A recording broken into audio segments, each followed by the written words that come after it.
সুপ্রিয় দর্শক, আসসালামু আলাইকুম রহমতুল্লাহি বারাকাতুহু। আজকে 21শে রমজান, এই মাহে রমজানে আমরা একটি সমস্যা নিয়ে আপনাদের মাঝে হাজির হয়েছি। তো এই সমস্যাটা কিছু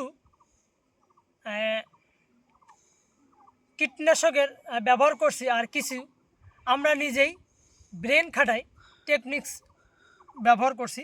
তাই আপনাদের মাঝে আমরা তুলে ধরব যে আজকে আমরা এই মাছাটার ভিতর আছি।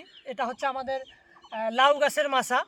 তো এই যে দেখেন অসংখ্য অসংখ্য লাউ ধরছে, কিন্তু আমাদের জাঙ্গিতে কোনো লাউ নেই। এর কারণ কি? এটা দীর্ঘ অনেক দিন ধরে আছে, প্রায় 3 থেকে 4 মাস হচ্ছে এই লাউ গাড়ার। আমরা এই প্রথম লাউ গাড়ছি।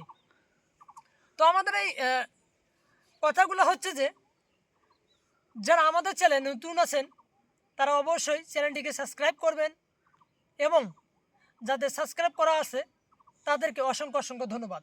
ভিডিওটি যারা দেশ এবং দেশের বাইরে দেখতেছেন তাদেরকে অসংখ্য অসংখ্য ধন্যবাদ, এবং আপনারা ভিডিওটি শুরু থেকে শেষ পর্যন্ত দেখবেন।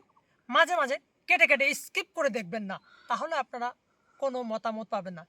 এই লাউ গাছটির একটি কারণ আমরা পেয়েছি, এর আগে দীর্ঘদিন একটি কারণ পেয়েছি, ওটা অন্যদিন আপনাদেরকে তুলে ধরব। তবে আপনাদের কোনো যদি পরামর্শ থাকে তাহলে আমাদেরকে দিবেন। আমরা যেহেতু নতুন উদ্যোক্তা এই লাউ গাছ সম্পর্কে, সেই কারণে আমরা বলতেছি সবাই আপনারা কমেন্ট করবেন কিভাবে আমরা লাউ গাছটা যত্ন করব, এবং লাউ যেন ফলে সেই ধরনের দিবেন আমাদেরকে। তাই আমরা আপনাদের মাঝে বলতে চাই, আমাদের এই লাউ গাছের পাতা কিন্তু নষ্ট হয়ে গেছে। আমি আপনাদেরকে দেখাই, যদি এই যে দেখেন, এই পাতাটা হওয়ার কারণ হচ্ছে যে পুরাটাই কিন্তু নষ্ট। এই পাতাটা পুরাটাই নষ্ট।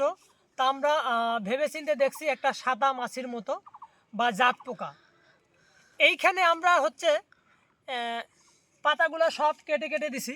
আমরা আপনাদেরকে ভিডিওর মধ্যে দেখাবো যে কিভাবে আমরা পাতাগুলা কেটে দিচ্ছি, আর এই পাতাগুলা সম্পূর্ণ আমরা কেটে ফেলবো, এবং কিভাবে কাটবো সেই নিয়ে আপনাদেরকে আমরা ভিডিও দেখাবো।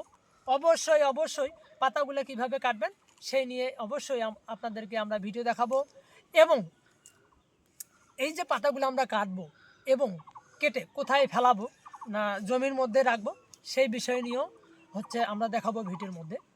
তো এখন মূল কাজে আসি।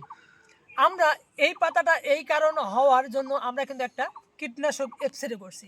কি এক্সরে করছি সেটা আপনাদের মাঝে আমরা তুলে ধরবো। দেখেন, আমরা এক্সরে করতেছি, কিন্তু এক্সরে করতেছি।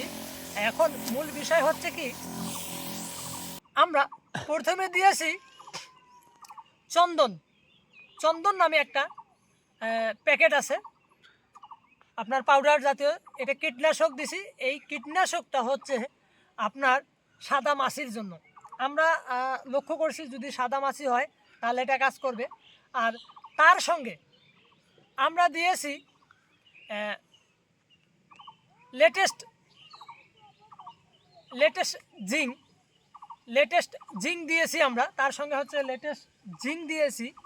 এবং যেটা আমরা আমাদের ব্রেন খাটাই, আমরা হচ্ছে যে ওষুধ টিপসটা একটা ব্যবহার করছি, সেটা হচ্ছে হুইল পাউডার দিছি প্রতি জারকিনে আপনার হচ্ছে 50 মিলিগ্রাম, অনলি মাত্র 50 মিলিগ্রাম হুইল পাউডার প্রতি জারকিনে আপনারা দিবেন, বা একটু কমও দিতে পারেন।